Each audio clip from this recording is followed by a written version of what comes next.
Hey, welcome, everybody. It is time for another edition of Inside Lion Athletics.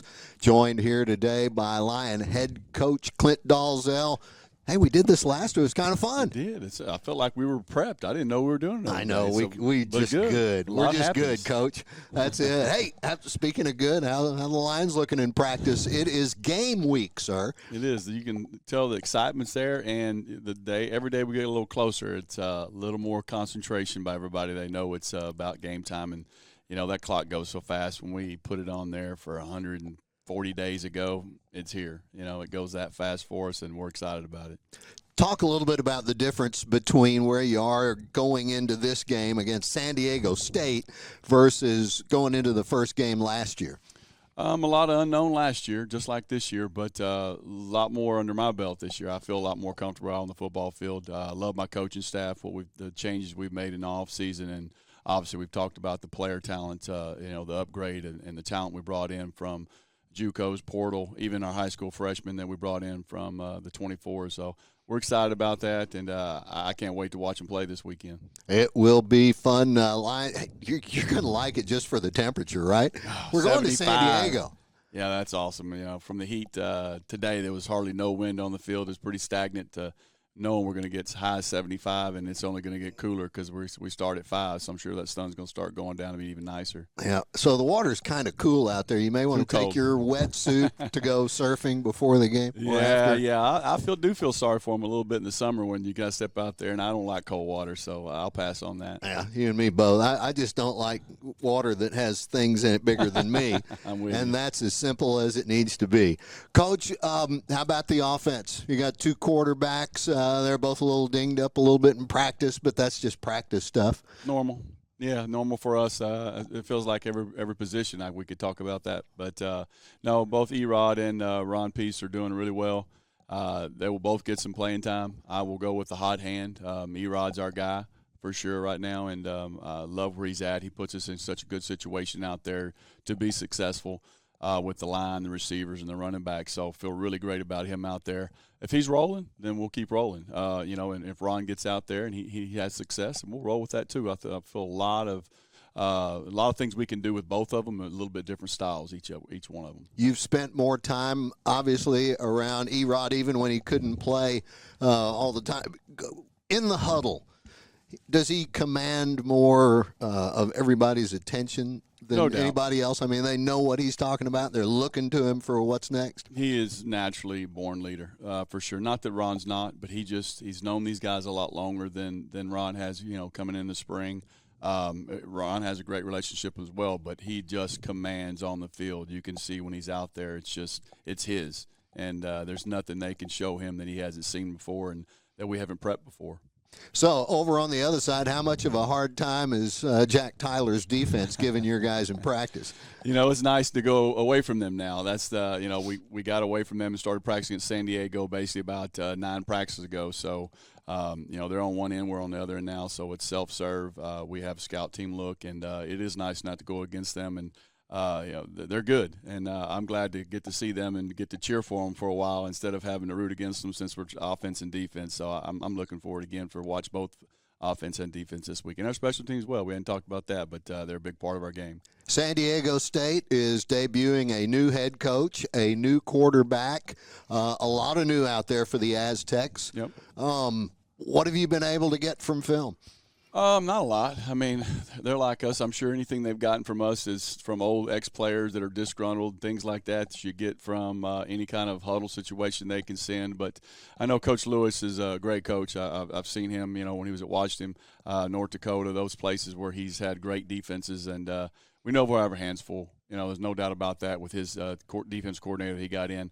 We know his offense is fast-paced. Watching them at Colorado, they go. And we have been trying to prep for that with our defense, but Coach Lewis, runs those at a high pace, probably just about as anybody higher, that I've seen, other than possibly the Sac State that we went against last year. So it'll definitely be a test for us. All right, Coach, thank you so much. I know you guys are getting ready to get on the plane quick. Folks, line up. A&M Commerce is going to be playing San Diego State Saturday evening. It'll be a 7 o'clock kickoff for everybody here in Texas.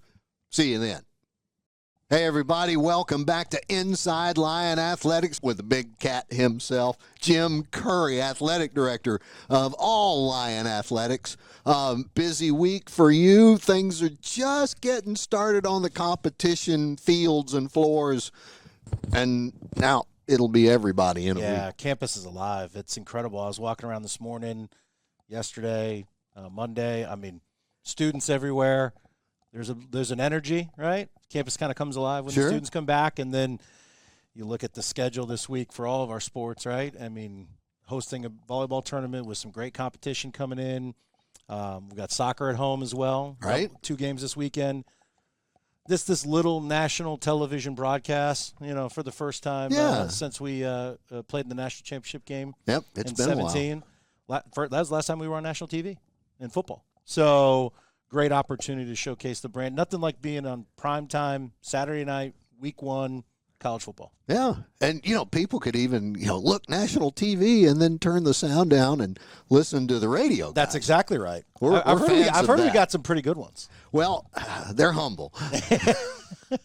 Hey, man, there's, you get the coaches all doing their thing. You don't just get to be the biggest fan, although you're one of them, because you got to do all the administrative stuff. And when you're transitioning from D2 to D1, we're still just past the halfway point. What's going on with that right now? Yeah, we've continued to work, and that's what we kind of talk about, just being a mantra of ours is just continuing to work. I think as we're back, we're now getting into year 3. We're starting to think about self-study. I think we've talked a little bit about what's coming next in that, and that becomes a full campus endeavor when we sit down and not just look at athletics, but we look at how the entire university is embracing what it takes to be Division I. And one of the things, this mantras that we've kind of adopted this summer, and you're going to start to roll it out. I think you're wearing it right now. Yeah. All Lions, all in. Yeah. It takes everybody, right? It takes everybody. It takes the campus community. It takes our donors. It takes our alums. It takes everybody to commit to this endeavor. And when it comes to operating a Division I athletics department, it takes the entire campus. And so, when I was evaluating the opportunity here, I sat down with Dr. Rudin. He talked about how we're not just going D1 as an athletics department, we're going D1 as a university. And that's the right approach. That's the right mindset you have to have when you go into this. And so, all Lions, all in is, I think, an embodiment of that as well. One of the things that I met with the foundation board in February, and I talked about what it takes to build a Division I championship culture. We have championship culture here. Let's be very clear. Sure. Well, I talk about championship DNA all the time here, right? Whether it's NAIA, Division II, now Division I. It takes more, right? It takes everybody coming together, and it just seemed appropriate in light of the conversations we had this summer to kind of really rally around one another, everybody, all Lions, but committing to this investment, and not just in dollars either. Showing up, being engaged, filling the stands, promoting the brand. Being out on Saturday, watching a game if you're not making the trip to California, and wearing your Lion gear and being proud about it and celebrating when good things happen, because they're going to happen. So that's what it takes. And it takes this kind of consistent, broader culture investment of everybody, not just in dollars. The dollars are important, of course, but in just attitude, approach, commitment, mentality that it takes to be Division I. Man, that's awesome. That's it. It's just part of the process, though. Yeah, that's exactly right. The rock climbing isn't done yet. That's exactly it. And here's the thing, too. All we're asking folks to do is lean into the passion they already have for this place and athletics. It's there. And so now it's just continuing to feed it, grow it, fuel it, lean into it, embrace it, and get after it. And, I've never met a kid who's on a recruiting visit who, doesn't point out great atmosphere, when they're on that trip, right? Right. That doesn't want to play in front of a packed house. So if you don't think you can impact recruiting, if you don't think you can impact results on the field by showing up and being engaged, I'm here to tell you that that's just not true, right? It's not a fact. Hey, I've heard that you have a meeting after this that is going to be a little bit about one of those facilities where people can show up That's and exactly support right. Lion Athletics, Yeah. basketball, volleyball, and other events. Yeah, we've talked a lot about the event center. Yeah. In fact, Dr. Rudin showed one of the early conceptual images of that we developed this summer as part of these rebrand conversations. And so I've got another meeting this afternoon on progress on that. You know, here's the thing about it. I know people have heard about this thing forever. I've learned that pretty quickly. But it's about as real in the process as it can be right now. That budget for that building has already been approved by system. Okay. The schematic design is nearly complete. Wow. We'll move into design development from there. After that, we can take, we can put together a GMP, guaranteed maximum price, take that to the board. We'll probably do that in February as the target.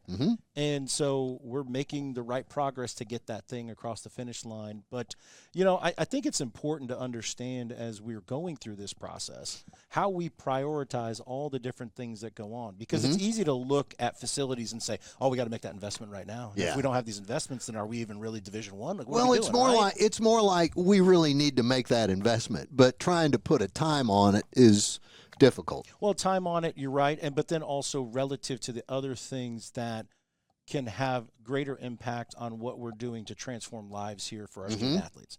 Because it's easy to say, oh, yeah, we got to do more on the facility side and forget that we put $2 million additional into scholarship over the last 3 years than what we were doing in Division II. You don't think that $2 million helps? That would help us with facilities. That's a down payment anyway. It certainly is, for sure, right? It's at least a debt service payment. Yes. On, a couple of them, actually, on a new facility. But like I said, it's easy to see that stuff, but the behind-the-scenes stuff, that's a little bit harder to see, but you know that you're having an impact. We know that additional investment in scholarship is making an impact, not just in terms of our competitiveness, but also in terms of achieving degree completion for our student athletes and career readiness. What we're doing in terms of building staffs and growing our coaching staffs and putting more investment there. What we're doing in terms of operating dollars and trying to have a great student athlete experience and also use that platform that we have that we've talked about to grow the brand. We could just stay right here and not go to California and play on national TV, or we can do that. But, cost a couple bucks to get on a plane and get out there, too. Sure. So it's all about trying to find the best way to get maximum ROI on the investment while understanding that we have a lot of different things we have to prioritize along the way. We got to invest in the kids. We got to grow our staffs. We got to improve our fan experience. We got to invest in facilities. And, I think in today's Division I athletics and the change that's occurring right now, if you're following all the court cases and all this other stuff, is really facilities is actually getting de-emphasized in some of this. There seems to be a lot of money focused towards the student athlete. That's exactly right. And that shouldn't always be viewed as a bad thing either. Yeah. Right? Yeah. Because some people have framed it that way, but really what we're talking about is how do we continue to put more direct investment into our student athletes to improve the quality of their experience, their growth as athletes, but more importantly, let's be honest, their ability to complete the degree and be career ready when they leave here. So tell me this: if somebody's going, when are they going to break ground? Would it be before that February meeting that you're going to go down to Fix and Feed and get some shovels, or is it going to be after that meeting? It would be after that. Oh, okay. Yeah, we'd have to have GMP done and approved by the board before we could break ground. But I mean, a 2025 groundbreaking is very realistic. Wow. So if we can stay on track with progress, and things are it's an evolving landscape we're operating in. But this process has been really good. Systems have been involved from the jump. Budget's already been approved for it. Now we just got to make sure we design it so it stays in budget. There you go. All right. Hey, okay, last question because we're running out of time. How about the watch party out in San Diego? Yes. So we're going to be watching. There'll be people here with watch parties. That's right. Houston and Dallas. Watch parties. Yep. 2 watch parties going on. And, come on out. We got one at Cork and Brew here in Commerce. We got another one in Houston. We hope everybody's watching at their local establishment or home because, again, national TV for the Lions. That's right. Primetime Lions, right? That's right. Is that what we're calling it? Yeah. But great opportunity to, again, showcase the university overall.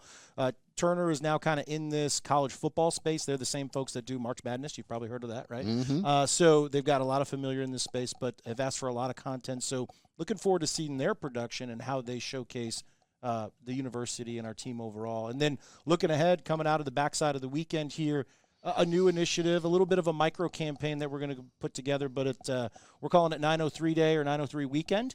And we got a little micro fundraising campaign that we're going to put towards specifically health and performance areas. Okay. Sports medicine, strength and conditioning, nutrition, mental health and well-being. So you'll see some information coming out on that. Josiah's taking the lead on that for us, but a great opportunity to provide some direct impact into those areas that will in turn create some tangible improvements and outcomes in those areas. Again, like I said when I first got here, if we can't take care of the kids, forget about everything else. So we talk about how we prioritize investment, making that investment in their health and well-being and just overall care, really important in what we do. So be on the lookout for that. There's some exciting stuff coming out in there as well. All right. We're running, pardon me, we're running out of time, folks. Got y'all choked up, didn't I? I did, Cody. I can't wait. Hey, everybody, welcome back to more Inside Line Athletics. I'm Charlie Chitwood, joined now by assistant track and cross-country coach Mark Hammeter, and we got the thin clads already out there. It's throw the stick and tell them fetch time, right? That's coming up in a few months, but okay. That's a part of the deal, too. So. All right, so cross-country, everybody's talking about the heat and their practices and all. How about your men and women? We kind of like that a little bit, and some to varying degrees, but we're in Texas, and we know that's part of the deal, and it's going to get cooler late, maybe right before the conference meet, and it may go back to real hot and humid like it did last year during conference, but we try to be ready for anything.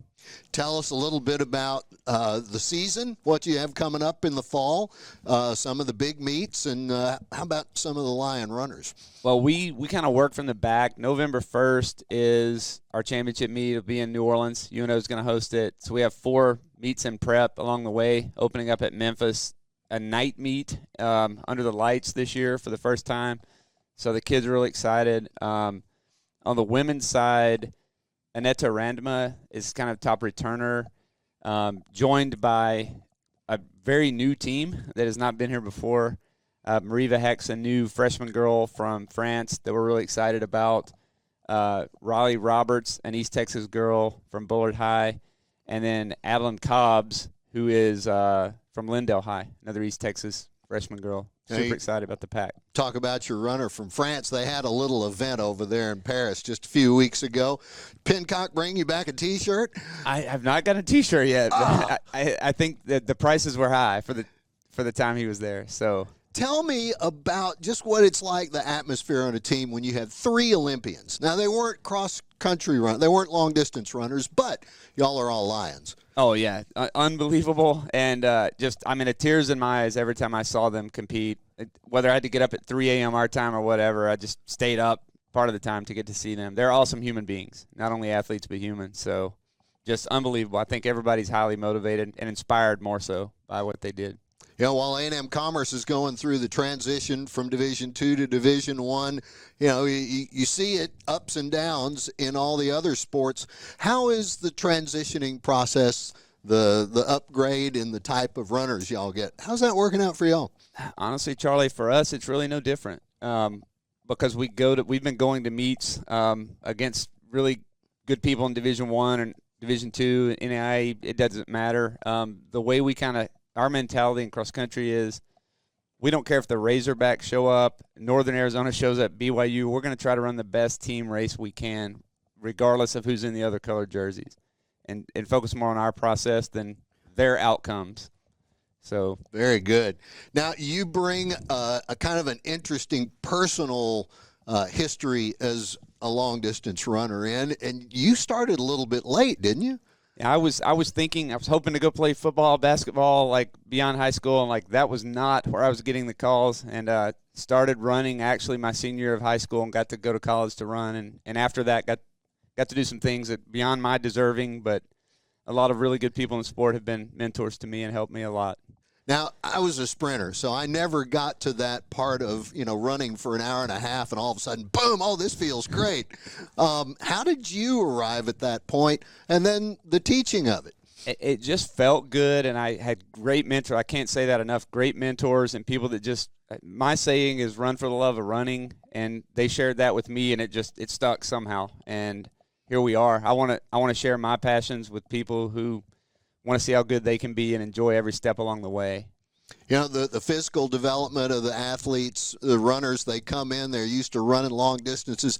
How much time can you peel off of those over 4 years when you get them in there and teach them a program?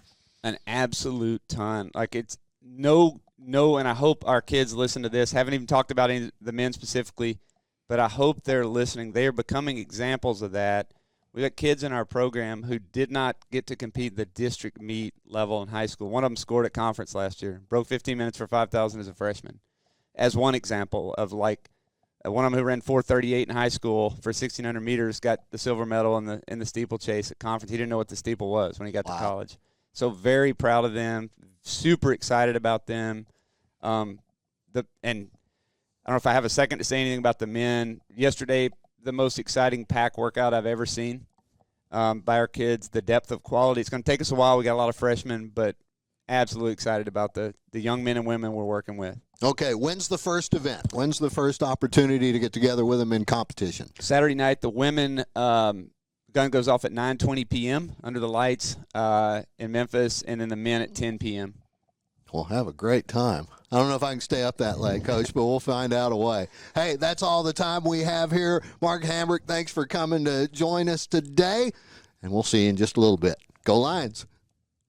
Hey, everybody, back for more of Inside Lion Athletics. Charlie Chitwood here, joined now by women's soccer coach Ashley Gordon. That was a nice little trip out west, wasn't it? A little UTEP, a little New Mexico State. And your Lion women had their hands full.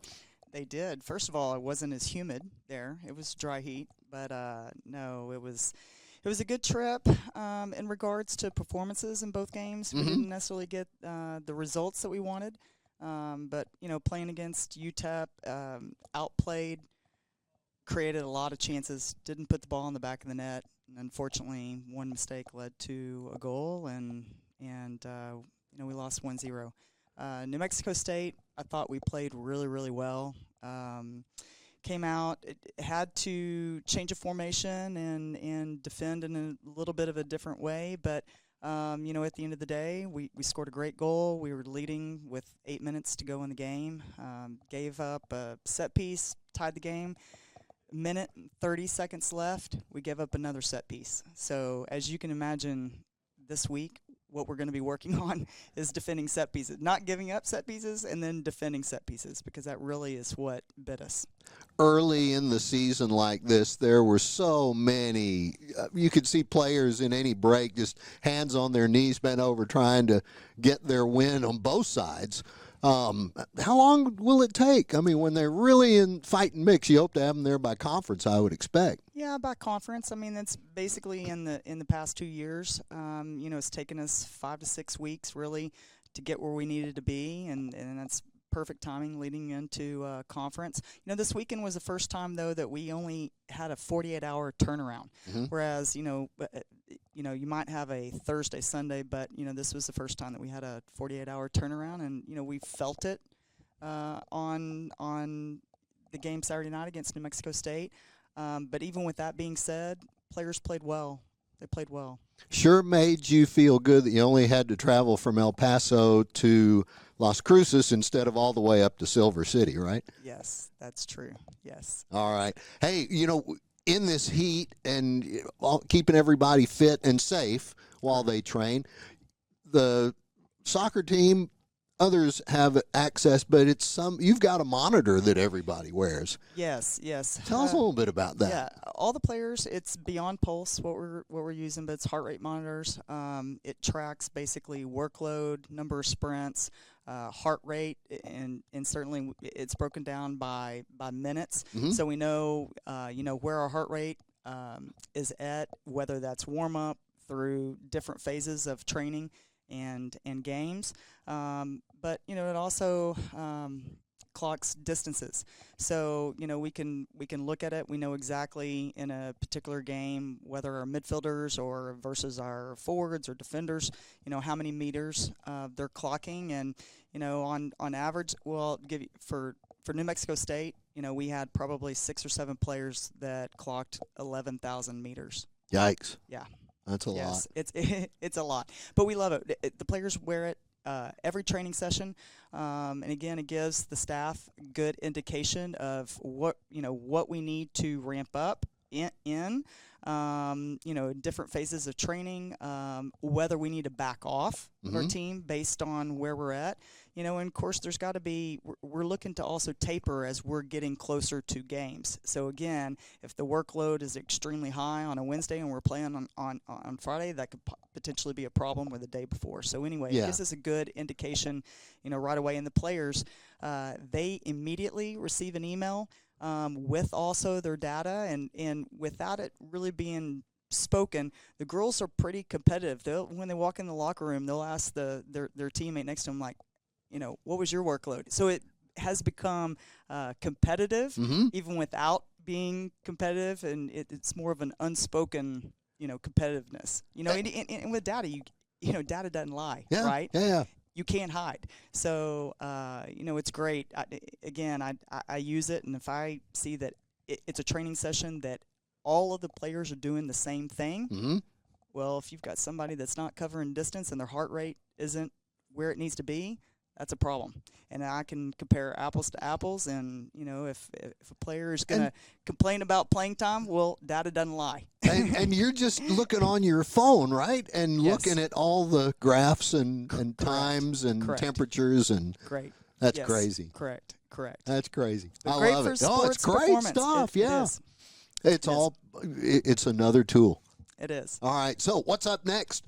We play North Texas Oh, on that's Friday right. night. Yeah. It'll be a good one. We play North Texas on Friday night, and then we have Tarleton on Sunday night. So 2 home games. We need as many Line fans to come out and support us. They're going to be two tough games. Right now we're just trying to prepare.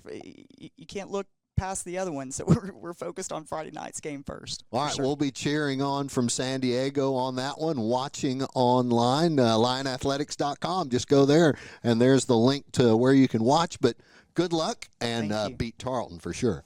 Very good. All right, folks, that's soccer. We'll be back with more right after this. Hey, everybody, welcome back to Inside Lion Athletics. Charlie Chitwood, joined now by women's volleyball head coach Joe Morales. Joe had a scrimmage against Southwest Oklahoma, and a good D2 team. Yeah. And it's a good thing it was exhibition, right? Yeah, no, absolutely. Josh is a good friend of mine, and I thought his team is very disciplined. They have a lot of veterans on there, but they're also really fast. So that was really good to see early on. It gave us a lot of opportunity to see different lineups. And, I know we want to win all the time in exhibitions, but for me it's going in and seeing who the right lineups are, because you don't want to get that wrong when you're going into season. So it's better to get them wrong right now and filter out and figure that out early. So moving forward, and Friday, we know what's going to happen. You have been a D2 coach playing up before. It's a little bit different from that perspective when you go in, even to an exhibition match like this. Oh, absolutely. I think with the, when you have the D2s, and people always ask me what's the comparison. I said, athletes are athletes, but I think you play a little higher in the net in Division I. They had some 5'6", 5'7" outside hitters that were just fast, and not just in the arm swing, but getting to the pin or getting up faster and lateral transitions were a little faster, they're quicker to the ground. So that presented a lot of problems for us. But it was good to see that early on, and so I think that's the biggest difference, because you comparison from blocker to blocker, they're going to be quicker to the pin than we are. So, that's something we had to account for a little bit. Volleyball's a little bit of a different game when it comes to substitutions and all. And if you want to run a different lineup out there, kind of explain how that all happens. Right. So, in the first set, we ran a 5-1 with Ellie. She's able to go all the way around as a setter, being able to block. And then we tried our 6-2 towards the end a little bit, where we ran it with Ellie and Savannah. So anytime Ellie got into the front row, Savannah would come in on the back row for her. We put another blocker in for Ellie.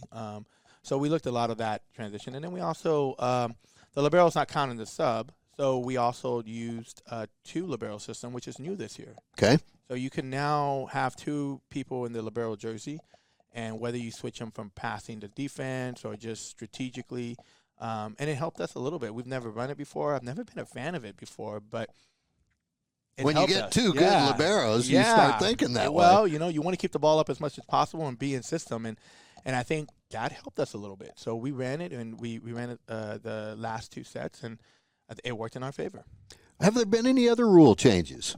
I mean, we always think about that for football, but yeah. So the 2 biggest not the rule only one. changes are the 2 libero system, and then the other one that's pretty big is a no double contact. So when setters get the ball up in their hands and it kind of moves a little bit, referees will always call 2, or spectators will always complain and be 2 Oh, as sure. soon as the ball spins. And so they got that out of the way now. So now there is no double contact. You can mangle the ball a little bit, and it's still going to be legal. Okay. The only way it would be a double contact if you're actually trying to send the ball over the net. Mm-hmm.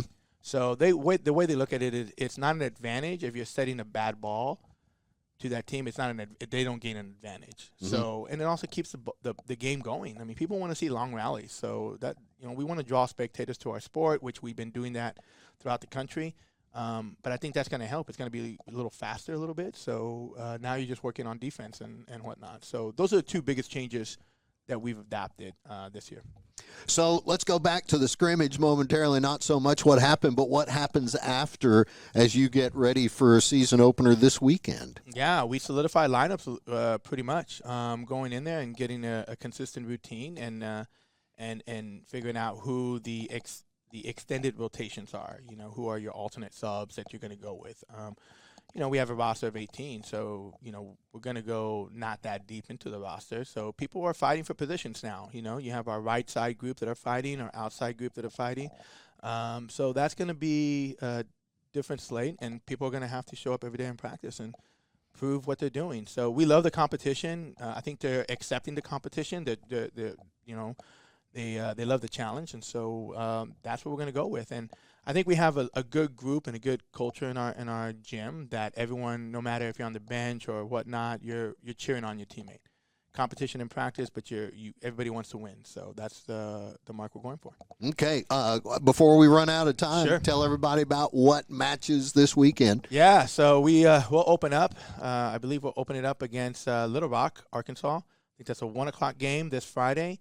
And then Here at the Field House? Here at the Field House. We're hosting the Hey. first Division I tournament here, the Lion Invitational. And then at 7:00, we'll host University of Central Arkansas, which is a good team. And then we'll finish off the Lion Invitational at 3:00 p.m. on Saturday against our neighbors on the other side of Dallas, Tarleton State. Ooh. So that's going to be fun. And it's going to be fun because you got 2 former Lone Star Conference teams going at it. I know, and Yeah. they're polite rivals, aren't Yeah, they? oh, absolutely. Yeah, you know that. Absolutely. So I think that's going to be a good one. And, some of these kids that were here, I call them the old Gers that were here for Division II, played against them. So now they get to play them again. So that's going to be fun. All right. Well, we'll look forward to it. We'll be watching it. Please come out and That'll be support. early. Yes. That 1:00 match. that's a 1 So wake up, coffee in San Diego, and Yeah. watch some Lion volleyball. There you go. All right. go. Love it. Hey, folks, thanks so much for tuning in. Another week of Inside Lion Athletics. Talk to you Saturday from San Diego. Take care, everybody. All right, go Lions.